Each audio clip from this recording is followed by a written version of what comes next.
ദാ കണ്ടല്ലൂർ ഉണ്ണികൃഷ്ണൻ ആശാൻ അപ്പൂപ്പന്റെ കൂട്ടുകാരനാ. മധ്യ കേരളത്തിലെ അറിയപ്പെടുന്ന ചെണ്ടക്കലാകാരനാ.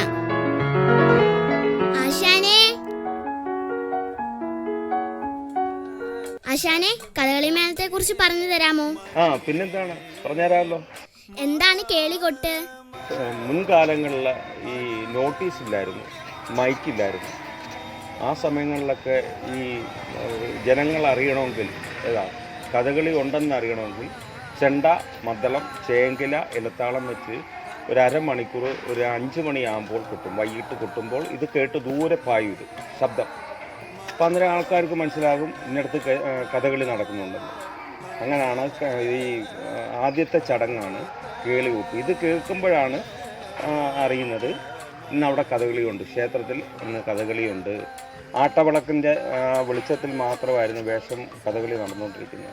പാട്ടുകാർക്കൊന്നും മൈക്കില്ല. ഇന്നൊക്കെ മൈക്ക് എല്ലാ സജ്ജീകരണങ്ങളായില്ലേ.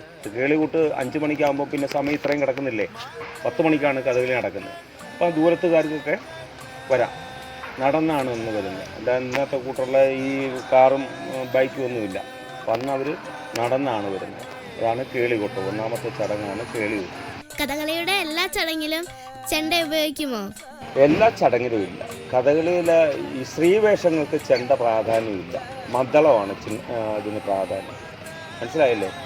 സ്ത്രീവേഷങ്ങൾക്ക് മാത്രം ചെണ്ട ഉപയോഗിക്കാറില്ല. ബാക്കിയുള്ള വേഷങ്ങൾക്കെല്ലാം ചെണ്ട അനിവാര്യമാണ്. ചെണ്ടയും ചെണ്ടമേളത്തെയും പറ്റി പറഞ്ഞു തരുമോ? പറയാമല്ലോ. ചെണ്ട അസുരവാദ്യം എന്നും പറയും, ദേവവാദ്യം, രണ്ടും കൂടെ ചേരുന്നതാണ് ചെണ്ട. നമ്മൾ ഏറ്റവും കൂടുതൽ ഉപയോഗിക്കുന്ന അസുരനിലാണ്, മുകൾ ഭാഗത്താണ് കൊട്ടുന്നത്. അപ്പോൾ അടിഭാഗം എന്ന് പറയുന്നത് ദേവവാദ്യമാണ്, മുകൾ ഭാഗം കൊട്ടുന്നിടം അസുരവാദ്യവും. ഇപ്പോൾ ഇത് രണ്ടും കൂടെ ചേരുമ്പോഴാണ് ചെണ്ടയാകുന്നത്. രണ്ട് കൈയിലും കോല് വെച്ച് കൊട്ടുന്നതിനാണ് മേളം എന്ന് പറയുന്നത്. ഒരു കൈയും ഒരു കോലുമായിട്ട് കൊട്ടുന്നതിന് തായമ്പ കൊട്ടുക എന്ന് പറയും. മനസ്സിലാകുന്നുണ്ടോ?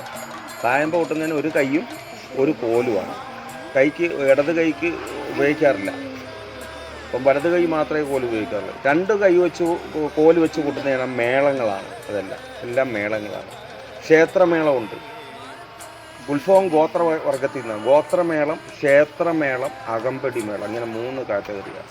ഈ പുറത്തൊക്കെ ഉള്ള ഉണ്ടല്ലോ കെട്ടുകാഴ്ചകൾ, പറക്കി പോവുക, താലപ്പൊലി വരിക, ആഘോഷങ്ങൾ, അതിനാണ് അകമ്പടി എന്ന് പറയുന്നത്. ക്ഷേത്രത്തിനകത്തുള്ളൊരു അടിയന്തരമുണ്ട്.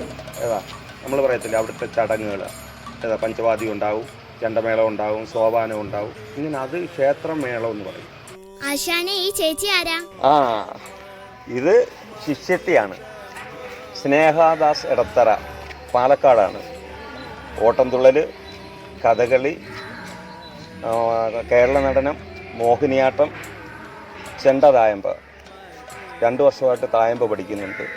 പിന്നെ ഓൺലൈൻ ക്ലാസ് എടുക്കുന്നുണ്ട്. ശിഷ്യത്തിയാണ്.